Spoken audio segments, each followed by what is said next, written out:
ओम शांति। तो कल हमने 15 फरवरी 69 की शिवरात्रि के अवसर पर अव्यक्त बाप दादा के महावाक्य ये मुरली सुनी थी। तो आज हम उसी मुरली के इम्पोर्टेंट पॉइंट्स रिवाइज करेंगे। तो ये शिवरात्रि के ऊपर अव्यक्त बाप दादा की महावाक्य थे। और इस मुरली की दो विशेषताएं थी। फर्स्ट तो ये यज्ञ में अव्यक्त होने के बाद ये फर्स्ट मुरली शिवरात्रि के ऊपर चली थी। और दूसरी ये कि ये गुलजार दादी के तन के द्वारा बाबा ने महावाक्य उच्चारण नहीं किए थे। ये महावाक्य जो है वो संतरी दादी के तन द्वारा उच्चारण किए गए थे। और इसमें जैसे बाबा ने शुरुआत की कि आज किसके स्वागत का दिन है। तो बच्चों बच्चों ने कहा बाप और बच्चों का है ना। शिवरात्रि क्या है, जन्मदिन दोनों का, बाप का भी और बच्चों का। बाबा ने कहा लेकिन परंतु कई बच्चे अपने को भी भूले हुए हैं तो बाप को भी भुला दिया है ना। स्वयं को भी भूले हैं तो बाबा को भी भुला दिया है। बाप जब है ही तो फिर भुलाना कहाँ तक। तो बाबा है तो भुलाना कहाँ तक। यह है निश्चय, यह है पढ़ाई। जब पढ़ाई कायम है तो वह कार्य भी जैसा का वैसा चलता रहेगा।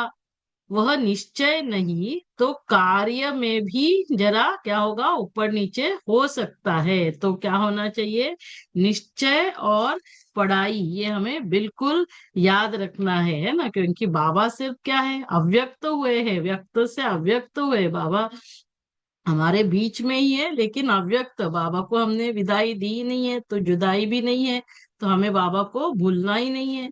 जब तक बाबा ने हमें ये गारंटी दी है, जब तक ये स्थापना का कार्य पूर्ण नहीं होता है बाबा हमारे साथ ही रहेंगे, बाप दादा दोनों। तो बाबा ने कहा कि मैं किसका बच्चा हूँ। बाप सदा है तो बच्चे भी सदा है। हम किसके बच्चे हैं, मास्टर। हम मास्टर सर्वशक्तिवान है, सर्वशक्तिवान के बच्चे। परंतु देह अभिमान अपने स्वधर्म को भुला देता है। देह अभिमान में आते हैं तो स्वधर्म अपना भूल जाते हैं। कितना समय इसी लक्ष्य को पक्का कराने के लिए मेहनत की गई, उस मेहनत का फल कहाँ तक। सिर्फ याद कराने लिए यह कह रहा हूँ। मुरली तो चलानी नहीं है, बाबा मुरली चलाने नहीं आए थे, सिर्फ बच्चों से मिलने आया हूँ। क्योंकि दादी ने कहा था कि बच्चे बहुत याद कर रहे बाबा, आप चलेंगे तो रिफ्रेश करेंगे। तो बाबा ने क्या कहा, रिफ्रेश तो हो ही अगर निश्चय है तो। यदि हमें निश्चय है कि बाप दादा हमारे साथ है तो हम सदा रिफ्रेश रहेंगे, ये निश्चय होना चाहिए। फिर तो बाबा ने कहा कि मैं स्वमान की स्मृति दिलाने के लिए आए हैं। बाप दादा क्यों आए हैं, हमें स्वमान की स्मृति दिलाने। और कौन सा स्वमान याद दिलाया, सदा सौभाग्यशाली भव। तो सदा सौभाग्यशाली किसको कहा जाता है, बाबा ने कहा उनको कहा जाता है। हाँ, किसको कहा जाता है, जिनका बाप टीचर और सदगुरु से पूरा कनेक्शन है। तो और पूरी लगन है ना। जो बाबा के तीन मुख्य कर्तव्य है, त्रिमूर्ति है बाबा, बाप टीचर सदगुरु। तो तीनों रीति से बाबा से हमें पूरा कनेक्शन और पूरी लगन, उसको कहा जाएगा सदा सौभाग्यशाली। तो मेरी पालना भी बाबा करते, हर दिन बाबा ही मुझे पढ़ाई पढ़ाते और सदगुरु बनकर वरदानों से, शक्तियों से, शिक्षाओं से भरपूर करते। तो ये था कि किसको कहेंगे सदा सौभाग्यशाली। फिर बाबा ने कहा सदा सुहागिन। सदा सुहागिन किसको कहेंगे, सदा के लिए परमात्मा से पूरी लगन रहे, है ना, पूरी लगन परमात्मा से, तो उसे कहेंगे सदा सुहागिन, है ना। तो जैसे कन्या सो ब्राह्मणों से उत्तम गिनी जाती है। लेकिन कब, जब वो कन्या है, जब सगाई हो जाती है तो अंदर आंतरिक अभागिन है। तो हम सभी कौन है, सदा सुहागिन। और बाबा ने हमसे विदाई भी नहीं ली है तो जुदाई भी नहीं। जब तक विनाश नहीं तब तक बाप साथ है। वतन में बाबा गया है क्यों, कोई कार्य के लिए। विदाई नहीं दी होगी तो जुदाई भी नहीं होगी।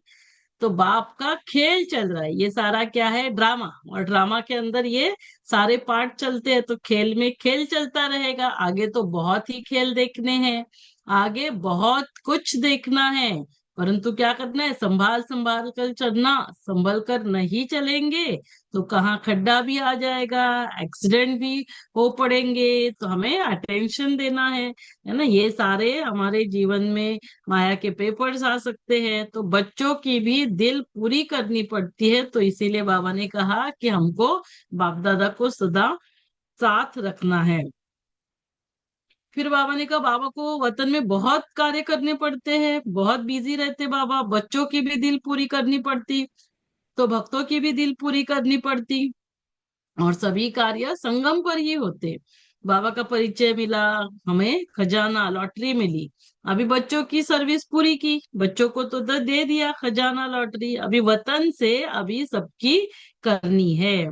दृष्टि द्वारा सर्च लाइट दे सभी को सुख देना बाप का कर्तव्य है। तो बाप का कर्तव्य, वो बच्चों का कर्तव्य, तो हम भी दृष्टि द्वारा सर्च लाइट देते रहे। फिर म्यूजियम बन रहा था, तो म्यूजियम की सर्विस करनी है सभी को। बाबा ने कहा सबको बाबा का परिचय देना है, सृष्टि पर आत्माओं का उद्धार कर हमें ये पहाड़ उठाना है, अंत में समूह बनकर सभी के साथ रहना, तो हमें संगठन में रहना है सभी को। फिर बाबा ने कहा सवेरे उठकर बाबा की याद में रहो। हाँ, तो रोज सुबह उठते बाबा को गुड मॉर्निंग, बाबा की याद में रहना है, क्योंकि उस समय बाप सभी को याद करते हैं। उस समय कोई कोई बच्चे दिखाई नहीं पड़ते, ढूंढना पड़ता है, कहीं हम तो नहीं है वो बच्चे। तो हमें क्या करना है, सवेरे सवेरे बाबा की याद में बैठना है, संगठन के साथ भी जरूर चलना, और याद में रहेंगे उतना ही बाबा के नजदीक होते जाएंगे। जितना याद, याद से याद मिलती है। बाप को बुलाने से मूंझते हैं, तो बाबा को कभी नहीं भूलना है, बाबा को सदैव साथ रखेंगे तो भूल नहीं सकते। ओम शांति। तो ये थी हमारी शिवरात्रि के अवसर पर अव्यक्त बाप दादा के महावाक्य 15 फरवरी 69 की मुरली के इम्पोर्टेंट पॉइंट्स। अभी हम सुनेंगे 4 मार्च 69 की मुरली। दीप्ति बहन हमारे बीच में है आज।